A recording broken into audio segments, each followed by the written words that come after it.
Obrigado a Deus pela minha vida, pela missão de presidir o Brasil e pela oportunidade de restabelecer a verdade, o que é bom para todos nós.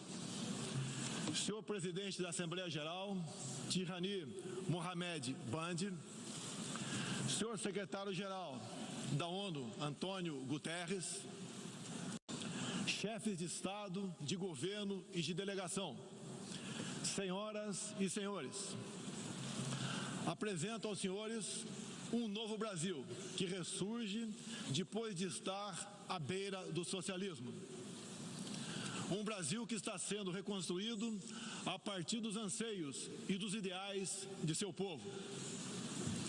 No meu governo, o Brasil vem trabalhando para reconquistar a confiança do mundo, diminuindo o desemprego, a violência e o risco para os negócios, por meio da desburocratização, da desregulamentação e, em especial, pelo exemplo. Meu país esteve muito próximo do socialismo, o que nos colocou numa situação de corrupção generalizada, grave recessão econômica, altas taxas de criminalidade e de ataques ininterruptos aos valores familiares e religiosos que formam nossas tradições. Em 2013, um acordo entre o governo petista e a ditadura cubana trouxe ao Brasil 10 mil médicos sem nenhuma comprovação profissional. Foram impedidos de trazer cônjuges e filhos.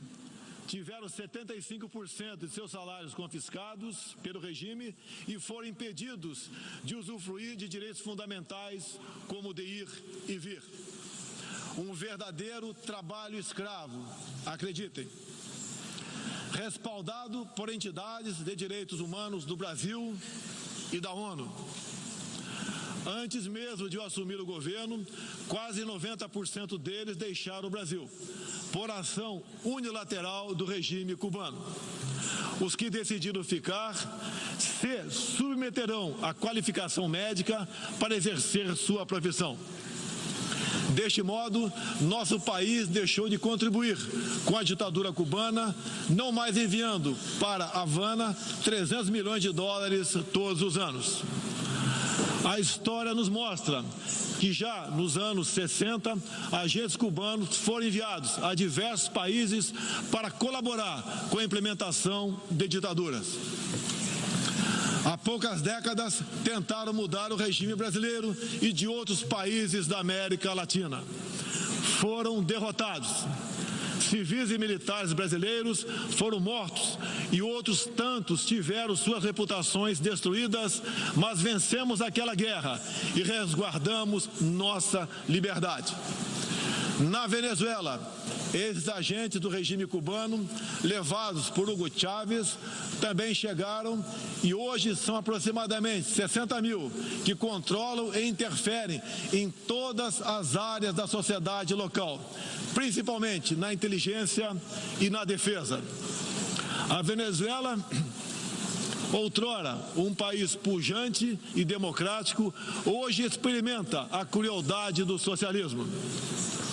O socialismo está dando certo na Venezuela. Todos estão pobres e sem liberdade. O Brasil também sente os impactos da ditadura venezuelana.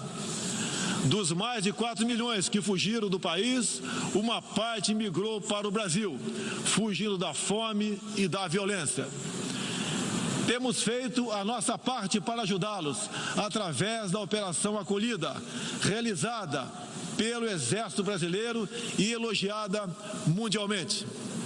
Trabalhamos com outros países, entre eles os Estados Unidos, para que a democracia seja restabelecida na Venezuela, mas também nos empenhamos duramente para que outros países da América do Sul não experimentem esse nefasto regime. O Foro de São Paulo, organização criminosa, criada em 90 por Fidel Castro, Lula e Chávez, para difundir e implementar o socialismo na América Latina, ainda continua vivo e tem que ser combatido. Senhoras e senhores, em busca de prosperidade, estamos adotando políticas que nos aproximem de países outros que se desenvolveram e consolidaram suas democracias. Não pode haver liberdade política sem que haja também liberdade econômica. E vice-versa. O livre mercado, as concessões e as privatizações já se fazem presentes hoje no Brasil. A economia está reagindo ao romper vícios e amarras de quase 2 décadas de irresponsabilidade fiscal, aparelhamento do Estado e corrupção generalizada. A abertura, a gestão competente e os ganhos de produtividade são objetivos imediatos do nosso governo. Estamos abrindo a economia e nos integrando às cadeias globais de valor. Em apenas 8 meses, concluímos os 2 maiores acordos comerciais da história do país, aqueles firmados entre o Mercosul e a União Europeia, e entre o Mercosul e a Área Europeia de Livre Comércio, o EFTA. Pretendemos seguir adiante com vários outros acordos nos próximos meses. Estamos prontos também para iniciar nosso processo de adesão à Organização para a Cooperação de Desenvolvimento Econômico, OCDE. Já estamos adiantados, adotando as práticas mundiais mais elevadas em todos os terrenos, desde a regulação financeira até a proteção ambiental. Senhorita Izani Calapalo, indígena aqui presente no Brasil, agora vamos falar de Amazônia. Em primeiro lugar, meu governo tem o compromisso solene com a preservação do meio ambiente e do desenvolvimento sustentável em benefício do Brasil. O Brasil é um dos países mais ricos em biodiversidade e riquezas minerais. Nossa Amazônia é maior que toda a Europa Ocidental e permanece praticamente intocada. Prova de que somos um dos países que mais protege o meio ambiente. Nessa época do ano, o clima seco e os ventos favorecem queimadas espontâneas e também as criminosas. Vale ressaltar que existem queimadas praticadas por índios e populações locais, como parte de sua respectiva cultura e forma de sobrevivência. Problemas qualquer país os tem. Contudo, os ataques sensacionalistas que sofremos por grande parte da mídia internacional, devido aos focos de incêndio na Amazônia, despertaram nosso sentimento patriótico. É uma falácia dizer que a Amazônia é patrimônio da humanidade e um equívoco, como atestam os cientistas, afirmar que a Amazônia, a nossa floresta, é o pulmão do mundo. Valendo-se dessas falácias, um ou outro país, em vez de ajudar, embarcou nas mentiras da mídia e se portou de forma desrespeitosa com espírito colonialista. Questionaram aquilo que nos é mais sagrado, a nossa soberania. Um deles, por ocasião do encontro do G7, ousou sugerir aplicar sanções ao Brasil sem sequer nos ouvir. Agradeço àqueles que não aceitaram levar adiante essa absurda proposta. Em especial, o presidente Donald Trump, que bem sintetizou o espírito que deve reinar entre os países da ONU.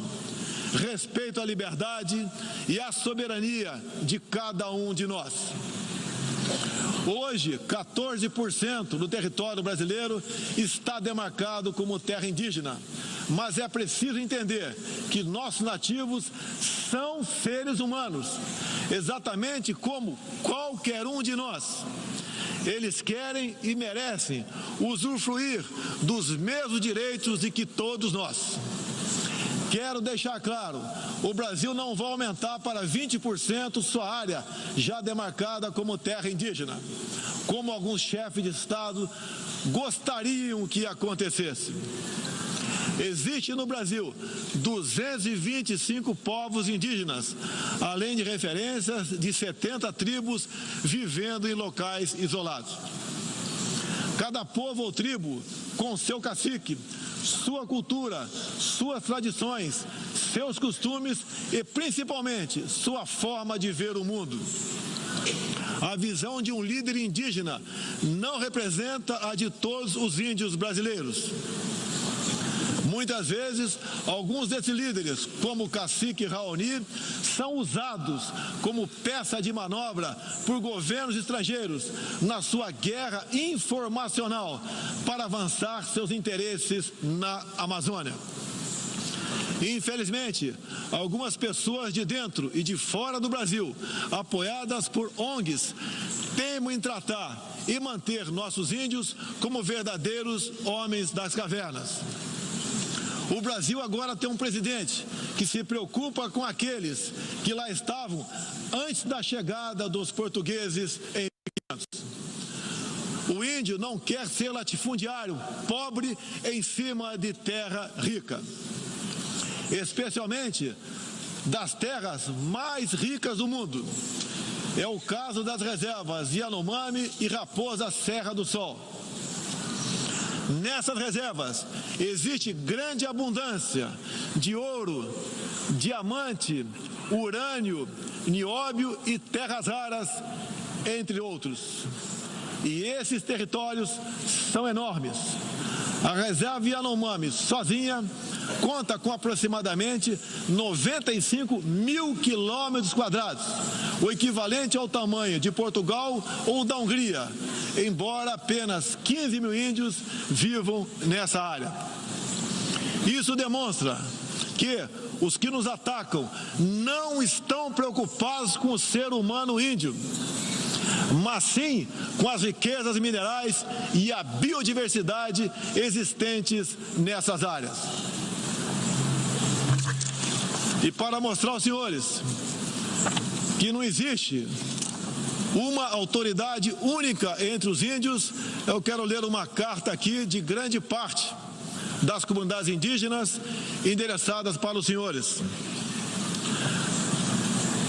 O grupo de agricultores indígenas do Brasil, formado por diversas etnias e com representantes por todas as unidades da federação, que habitam uma área de mais de 30 milhões de hectares do território brasileiro, vem respeitosamente perante a sociedade brasileira endossar apoio total e restrito à indígena Izani Calapalo, aqui presente, do Parque Indígena do Xingu, Mato Grosso, que a mesma possa, na Assembleia das Nações Unidas, em Nova York, Estados Unidos, externar toda a realidade vivida pelos povos indígenas do Brasil, bem como trazer à tona o atual quadro de mentiras propagado pela mídia nacional e internacional, que insistem em fazer dos povos indígenas do Brasil uma reserva de mercado sem fim, atendendo interesses estrangeiros de países que ainda enxergam no Brasil uma colônia,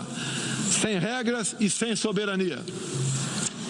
O Brasil possui 14% do seu território nacional regularizado como terras indígenas e muitas comunidades estão sedentas para que o desenvolvimento dessa parte do Brasil finalmente ocorra sem amarras ideológicas ou burocráticas.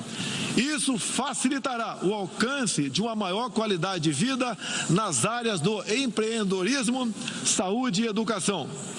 Uma nova política indigenista no Brasil é necessária. O tempo urge. Medidas arrojadas podem e devem ser incentivadas na busca pela autonomia econômica dos indígenas. Certamente que, se um conjunto de decisões vier nesse sentido, poderemos vislumbrar um novo modelo para a questão indígena brasileira. Um novo tempo para as comunidades indígenas é fundamental. A situação de extrema pobreza em que se encontram, sobrevivendo tão somente do Bolsa Família e de cestas básicas, nunca representou dignidade e desenvolvimento. O ambientalismo radical e o indigenismo ultrapassado e fora de sintonia com o que querem os povos indígenas, representa o atraso, a marginalização e a completa ausência de cidadania.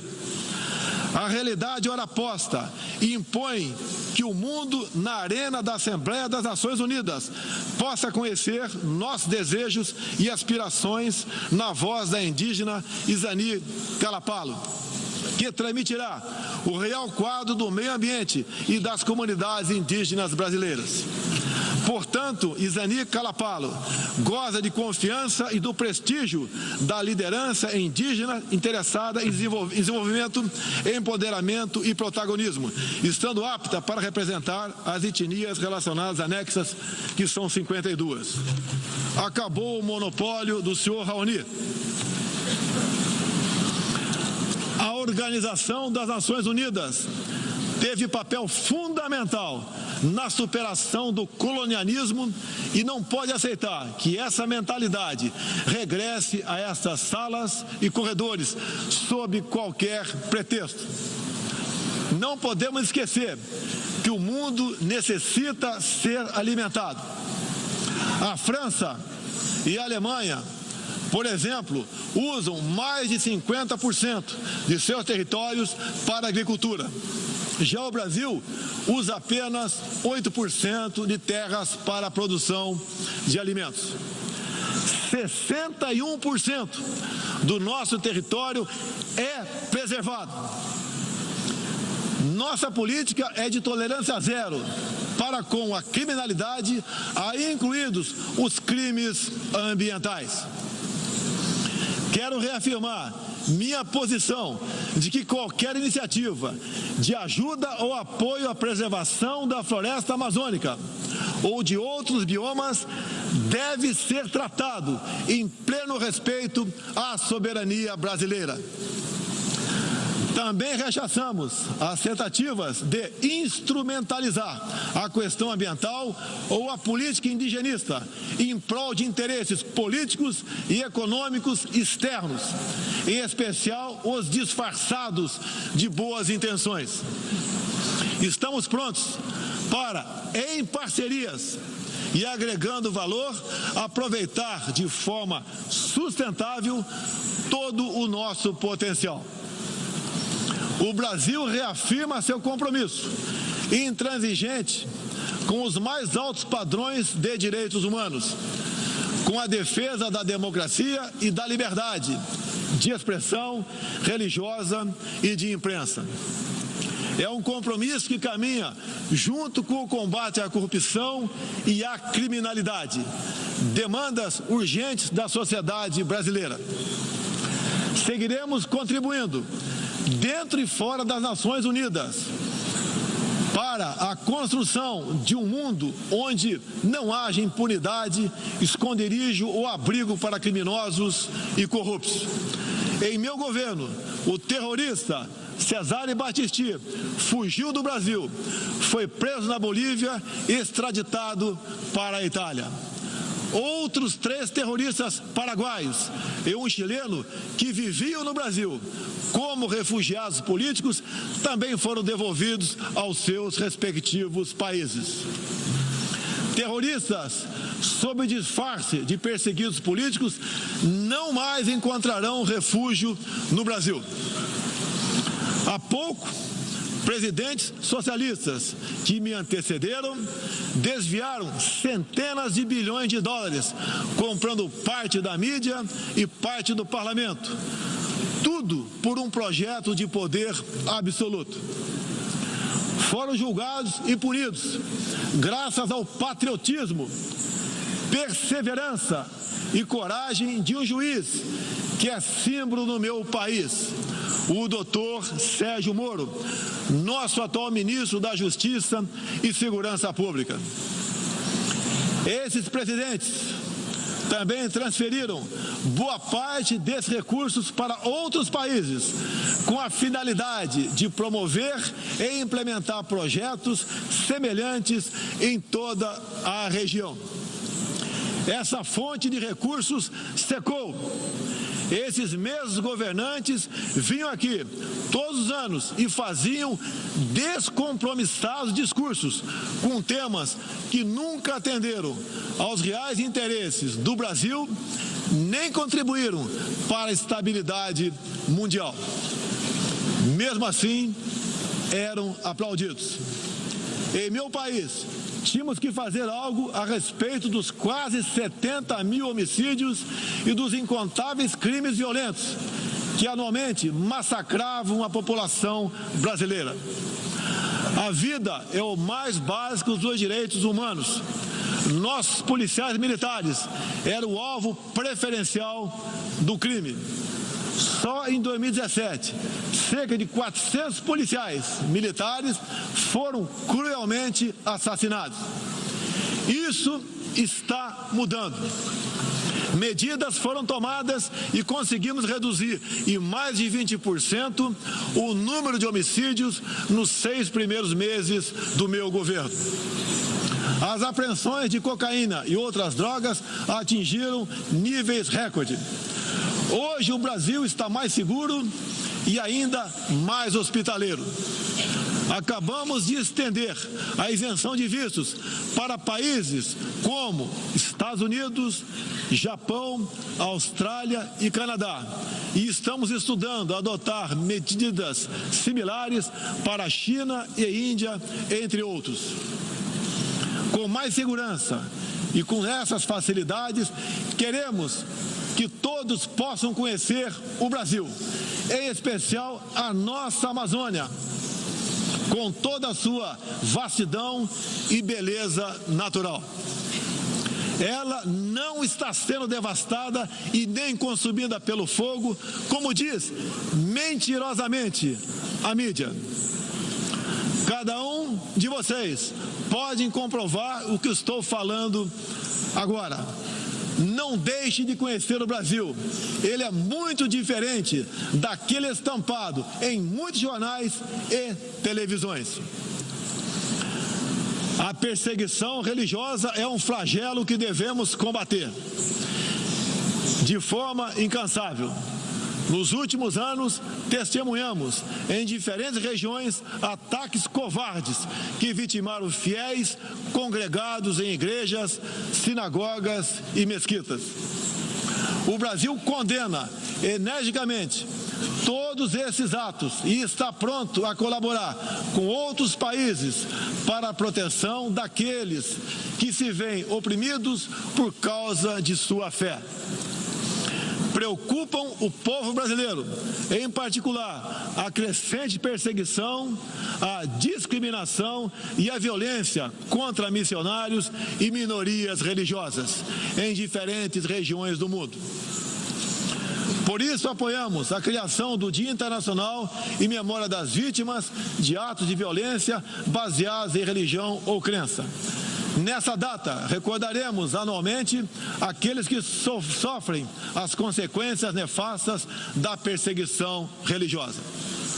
É inadmissível que, em pleno século XXI, com tantos instrumentos, tratados e organismos com a finalidade de resguardar direitos de todo tipo e de toda sorte, ainda haja milhões de cristãos e pessoas de outras religiões que perdem sua vida ou sua liberdade em razão de sua fé.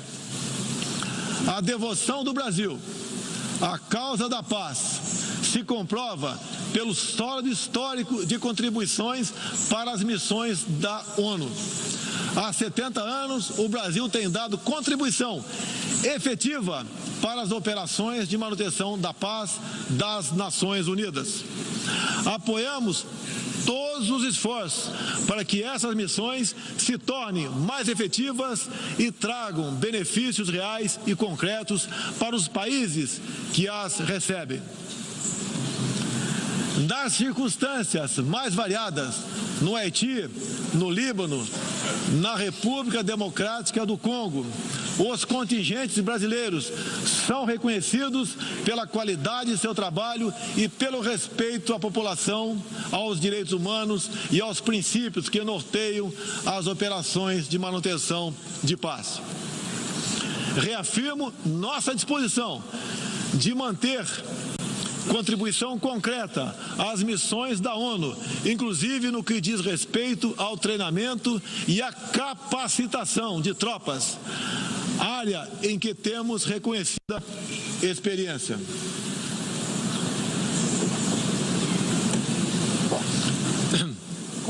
Ao longo deste ano, estabelecemos uma ampla agenda internacional com o intuito de resgatar o papel do Brasil no cenário mundial e retomar as relações com importantes parceiros.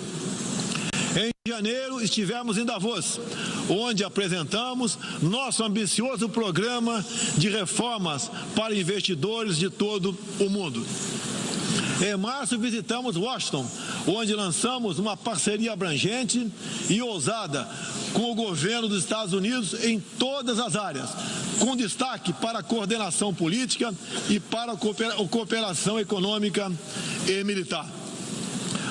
Ainda em março, estivemos no Chile, onde foi lançado o ProSul, importante iniciativa para garantir que a América do Sul se consolide como um espaço de democracia e de liberdade. Na sequência, visitamos Israel, onde identificamos inúmeras oportunidades de cooperação, em especial na área de tecnologia e segurança. Agradeço a Israel o apoio no combate aos recentes desastres ocorridos em meu país. Visitamos também um de nossos grandes parceiros no Cone Sul, a Argentina, com o presidente Maurício Macri e nossos sócios do Uruguai e do Paraguai, afastamos do Mercosul a ideologia e conquistamos importantes vitórias comerciais, ao concluir negociações que já se arrastavam por décadas. Ainda este ano, visitaremos importantes parceiros asiáticos, tanto no Extremo Oriente quanto no Oriente Médio. Essas visitas reforçarão a amizade e o aprofundamento das relações com Japão, China, Arábia Saudita, Emirados Árabes e Catar. Pretendemos seguir o mesmo caminho com todo o mundo árabe e a Ásia. Também estamos ansiosos para visitar nossos parceiros e amigos na África, na Oceania e na Europa. Como os senhores podem ver, o Brasil é um país aberto ao mundo em busca de parcerias com todos os que tenham interesse em trabalhar pela prosperidade, pela paz e pela liberdade. Senhoras e senhores, o Brasil que represento é um país que está se reerguendo, revigorando parcerias e reconquistando sua confiança política e econômica.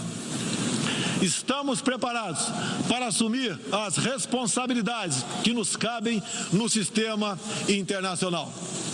Durante as últimas décadas, nos deixamos seduzir, sem perceber, por sistemas ideológicos de pensamento que não buscavam a verdade, mas o poder absoluto. A ideologia se instalou no terreno da cultura, da educação e da mídia, dominando meios de comunicação, universidades e escolas. A ideologia invadiu nossos lares para investir contra a célula máter de qualquer sociedade saudável, a família. Tento ainda destruir a inocência de nossas crianças, pervertendo até mesmo a identidade mais básica e elementar, a biológica. O politicamente correto passou a dominar o debate público para expulsar a racionalidade e substituí-la pela manipulação, pela repetição de clichês e pelas palavras de ordem. A ideologia invadiu a própria alma humana, para dela expulsar Deus e a dignidade com que Ele nos revestiu. E, com esses métodos, essa ideologia sempre deixou um rastro de morte, ignorância e miséria por onde passou. Sou prova viva disso. Fui covardemente esfaqueado por um militante de esquerda e só sobrevivi por um milagre de Deus. Mais uma vez, agradeço a Deus pela minha vida. A ONU pode ajudar a derrotar o ambiente materialista e ideológico, que compromete alguns princípios básicos da dignidade humana. Essa organização foi criada para promover a paz entre nações soberanas e o progresso social com liberdade, conforme o preâmbulo de sua carta. Nas questões do clima, da democracia, dos direitos humanos, da igualdade de direitos e deveres entre homens e mulheres, e em tantas outras, tudo o que precisamos é isso: contemplar a verdade seguindo João 8,32. E conhecereis a verdade, e a verdade vos libertará. Todos os nossos instrumentos, nacionais e internacionais, devem estar direcionados, em última instância, para esse objetivo. Não estamos aqui para apagar nacionalidades e soberanias, em nome de um interesse global abstrato. Esta não é a organização do interesse global, é a Organização das Nações Unidas. Assim deve permanecer, com humildade e confiante no poder libertador da verdade. Estejam certos de que poderão contar com este novo Brasil, que aqui apresento aos senhores e senhoras. Agradeço a todos pela graça e pela glória de Deus. Meu muito obrigado.